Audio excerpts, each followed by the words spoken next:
Hi, I am Amara of the Maraverse, and I'm here to develop the deepest connection to the archetypal symbols so that we can understand ourselves and utilize these in the storytelling of our lives and our creative practices within our lives to the best of our abilities. I do this through tarot and astrology primarily, but anything that has to do with symbol interpretation and archetypal education and experience and exploration, that's what I'm here for. If you want a tarot reading or astrology reading, I am available to do so. So please hit me up on Instagram or my email. I'm in a really weird headspace today, and we're gonna do like a little bit of an energy check on that because I think this is like a collective thing and I really want to tap into it. Anyways, if you're new here, hi, thank you so much. It really means a lot. This is my dream. This is what I feel like my calling is, and I'm here to make your dreams come true too. So hopefully this can be a symbiotic relationship. Okay, what is blocking you? Let's just get right into it. What messages need to come through? What would help the collective right now? What would be the most beneficial information for us to know? There's a lot of cards coming out and they're tumbling out, and I can feel it being overwhelming to read. Okay, so we have 6 of Cups, King of Swords, 5 of Pentacles in reverse, and 4 of Pentacles. Coming out of a period of lack. You might feel stuck because you feel more fulfilled than you ever have, and yet you realize that you still have to move forward. So now you're in a place of, how the heck do I convert this energy? The 6 of Cups is giving me this old feeling. Like, 6 of Cups is typically nostalgic and like the energy of old relationships and reflecting on the past. But right here with the challenge, it feels like there's something that's kind of not that is rotting. There's something that's at the end of its lifespan, but you're still hanging on to it. Not because you don't want to let go of it, but maybe because you don't know how. And you're like, no, these are my materials. I want to work with it. This is my intellect. This is what I have. If I let go of this, then what? Like, it's almost like I'm hearing the part in the Bible where Jesus goes, my Lord, why have thou forsaken me? Like, Spirit, didn't you give these to me? Didn't you give me this power? And you're taking it now, why? And let's see if there's more clarification. I'm feeling called to the Archetypes Oracle. Why is this being taken? I feel like I intuitively know the answer, but I'm waiting for confirmation before I say it. Okay, wow, 4 cards, or maybe 5. 5 archetype cards came out, or 6. That's a lot of archetype cards. We also have 4, 5, 6 here.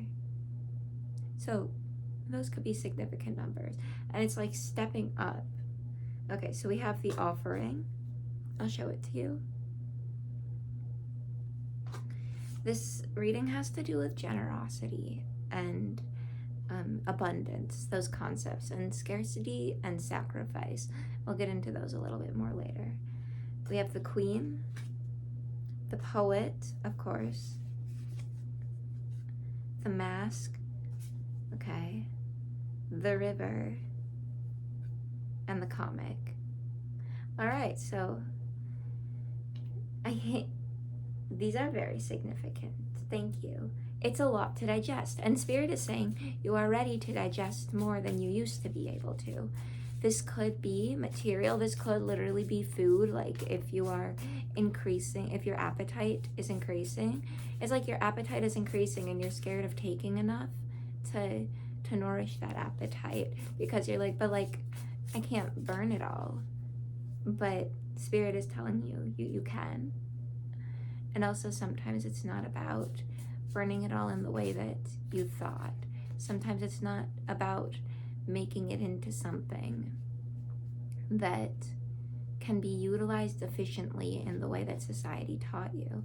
Can you trust Spirit? Can you trust your body? In the metaphor of like taking in food, can you trust your body to metabolize? This gets into David Graeber's. Is it David Graeber's? No. It's Bataille. Although Graeber talks about sacrifice and scarcity as well. But Bataille has a theory that capitalism does not actually suffer from being overly wasteful. It might actually not be wasteful enough. It doesn't know how to waste, because everything must be converted into this upward momentum. Everything must make a profit. Every resource must be utilized in order to have some kind of gain. There is no giving without hoping that there will be a return, and a return that is greater. We even see this in the manifestation community, where it's like, may what you give come back to you tenfold. And it's a beautiful concept, but right now maybe Spirit is telling you that kind of misses the point. What happens if you give without expecting anything in return? What if what you need right now is to give? What if that is the nourishment itself? And it's not giving and trusting it'll come back to you. Nature is abundant. The sun is always giving. We revolve around the sun, and the sun is the most abundant vessel, the most abundant source of energy in the entire cosmos. But the sun is always giving. The more abundance one has, the more one gives. And so then, in a way, the less one has. And it's not like the sun is expecting anything in return.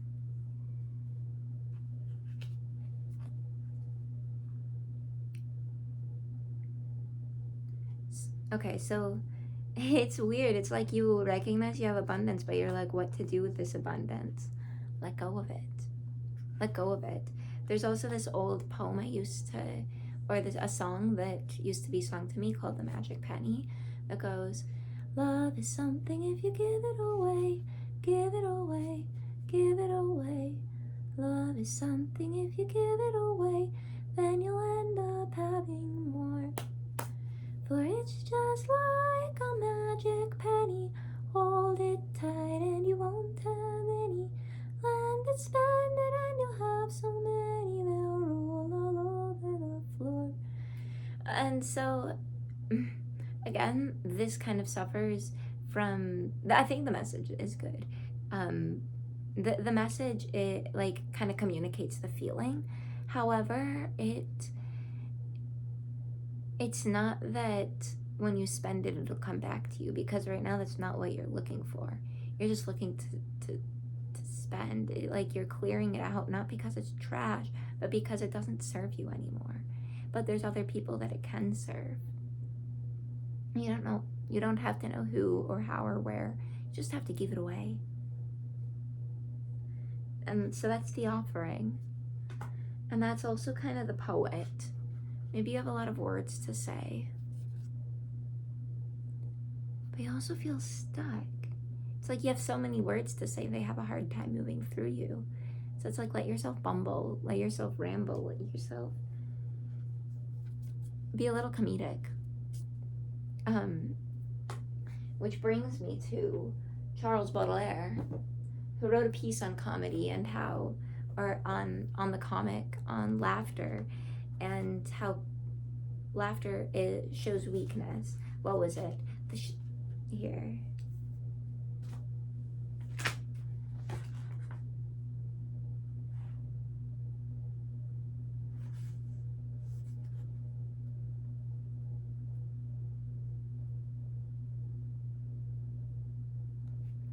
Boop, boop, boop.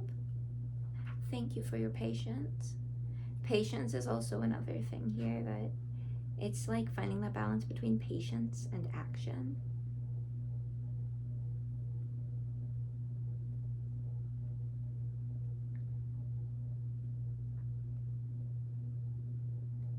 Okay. Okay, why can I not find you?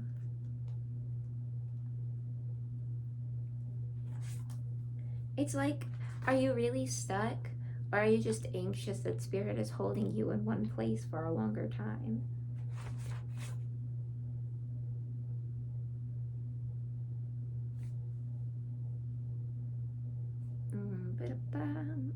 On the Essence of Laughter, page 170.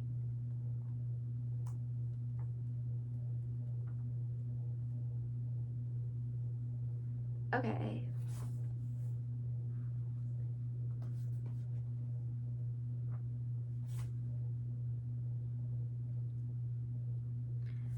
I am just going to read a small section of it.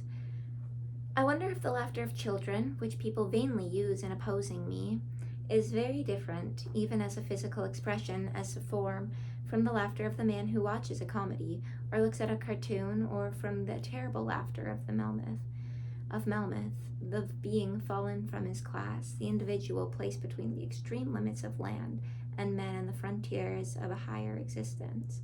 Of Melmoth, believing he is always about to escape from his infernal pact, hoping ceaselessly to exchange that superhuman power which causes him suffering for the pure conscience of an ignorant man whom he envies. The laughter of children is like the blossoming of a flower. It is the joy of receiving, the joy of breathing, the joy of opening out, the joy of contemplation, of living, of growing. It is the joy of a plant. So the joy of simply being, as opposed to a laughter that shows a weakness, that shows that we are impure in some way, and that attempts to overcome that through like some kind of involuntary expression. Generally speaking, it is more like a smile, something analogous to the waving of the tail of a dog or the purring of cats, and yet not as carefully that if the laughter of children still differs from the expression of animal contentment, it is because that laughter is not completely devoid of ambition, as is visible in fragmentary men or in unripe satans. He brings in the concept of laughter being demonic because, like, in the way that bullies laugh at people who they find unbecoming, grotesque, and it can kind of feel like laughter can feel like insanity because it shows this weakness of the mind in the same way that like blushing does. Anyways, so yeah, there's this to tie this all in, there's this idea of like releasing your words in like a child who's laughing, releasing your words like a blossoming, release them lightly, release them like laughter, like a child's laughter with that 6 of Cups. And for some reason this frightens you because there's so many masks that you've had to wear. It's not like you're attached to the mask. Spirit, like you want to take off the mask, and Spirit's like, that's how you do it. Laugh, laugh, laugh, laugh. Let yourself go. Let yourself go. We have agape at the very bottom. Oh, and I was just the other day singing the song, Welcome to Agape Land, which is the land of eternal youthful love. Let me read what the guidebook has to say about that. The river also makes me think of an Aurora song we'll get to in a moment. But let's look at agape first.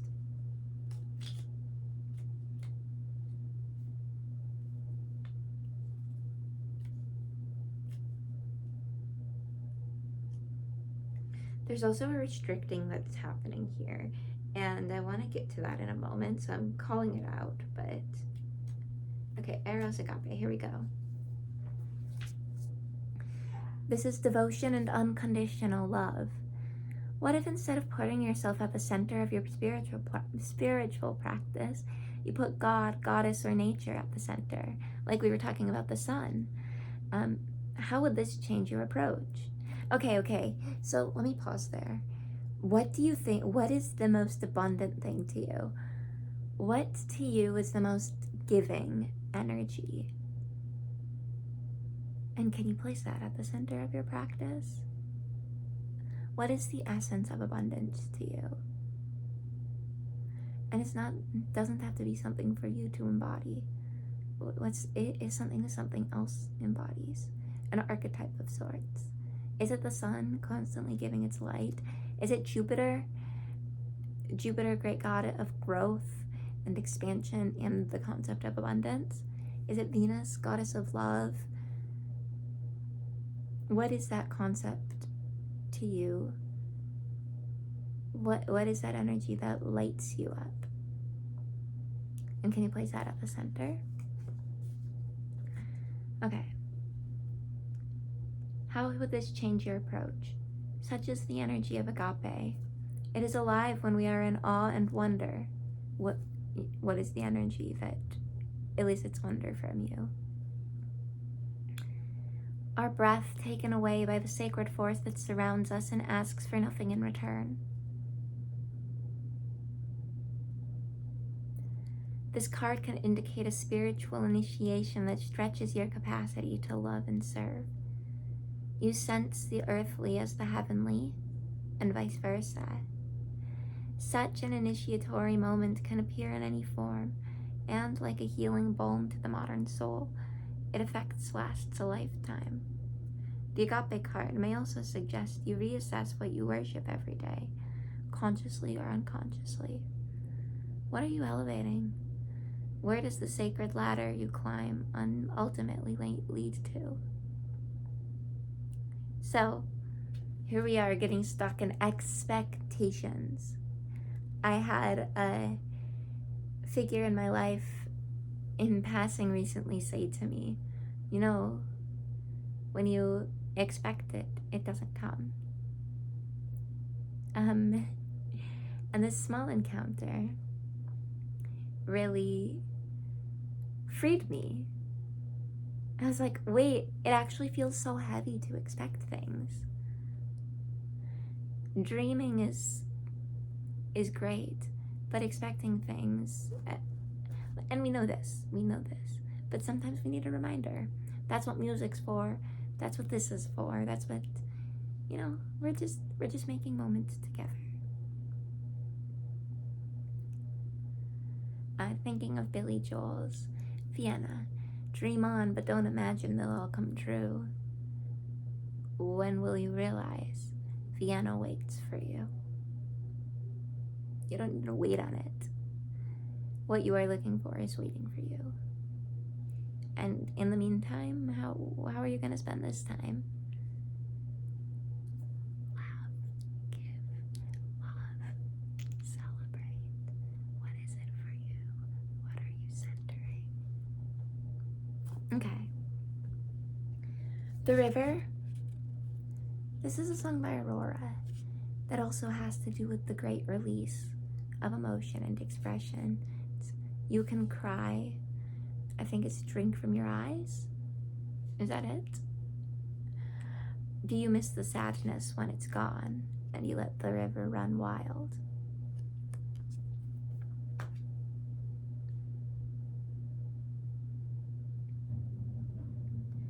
I think that's the message for you. I don't want it to get over convoluted because you're already so full and you already have so much to give. And if I give you more, it might overextend your limits. I think right now the message is for you to give. So give, and I will sign off and continue giving in other areas of my life. Go ahead and leave a comment on how you are going to give today. And how this makes you feel. You can come back and reflect on it afterwards. What is it that you have to give, and how are you engaging in devotion to this gift you have been given by returning it to the earth, to the world, to whatever it is that you place at the center?